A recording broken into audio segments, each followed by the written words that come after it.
qu'ils ont accouru à une tactique célèbre, vraiment ordinaire dans le monde politique, recruter beaucoup de farfelus un peu partout. Et ils ont créé ce que maintenant on s'accorde à appeler une certaine rébellion. Ces gens, tout le monde les connaisse. Nul n'a vu le pauvre Wamba qui était à Dar es Salaam à l'université physiquement affaibli.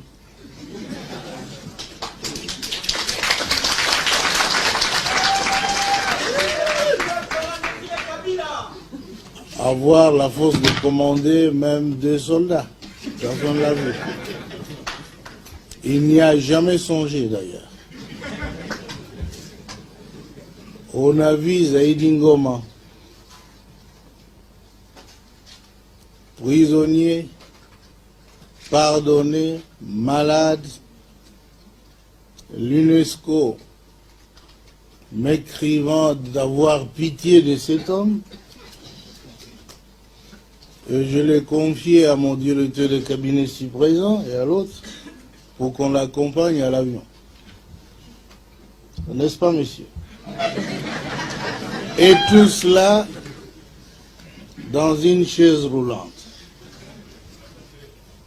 Quelques jours après, ce monsieur est dit être un général, avoir une armée, et je ne pense pas qu'en France, on lui a donné une armée.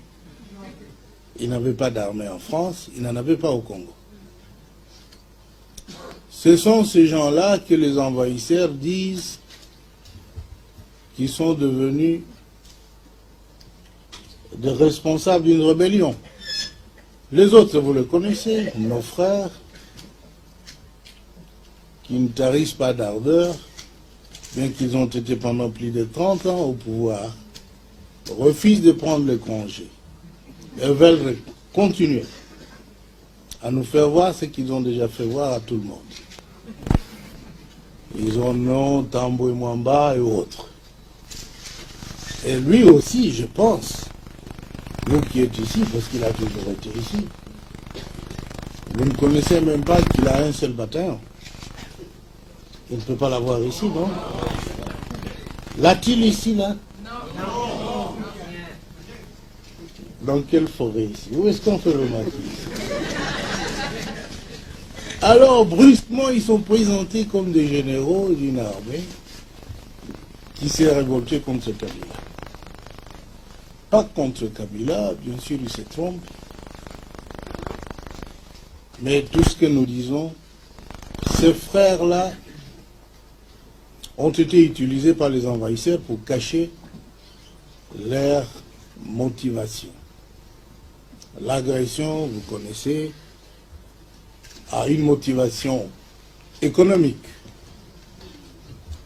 Tout ce pillage fait à l'est, là, de mines, de café, mais c'était la raison de nos mésententes avec nos anciens alliés. L'autre motivation, c'est de prendre le peuple congolais pour un peuple mineur, et lui dire ce qu'il doit faire. Et Museveni l'avait dit à la délégation des ministres des Affaires étrangères de SADC, que le Congo a besoin d'un dirigeant faible. Kabila est trop fort. On lui dit, faites ceci, il refuse. Et qu'est-ce qu'on nous disait de faire? De donner à Museveni, à ses frères, des concessions. Parce qu'il s'y trouvait déjà. Je ne sais pas s'il coopérait avec les autres, le Mobutistes avant. Ils avaient des concessions. On leur disait maintenant, allez régulariser votre situation au ministère des Mines. Pour eux, c'était là des insultes. Ils avaient droit d'avoir des concessions au Congo. On a dit, messieurs, c'est pas possible. Droit de frauder les cafés, le bois, la papaye, l'or. Et comme on ne pouvait accepter que ces choses se fassent autrement que par le canal légal établi, c'était une source de mésentente. Enfin, l'expansion territoriale est une autre motivation. L'Empire Himatusi a besoin de territoires, de terres congolaises. Et vous savez que nous ne sommes pas d'accord.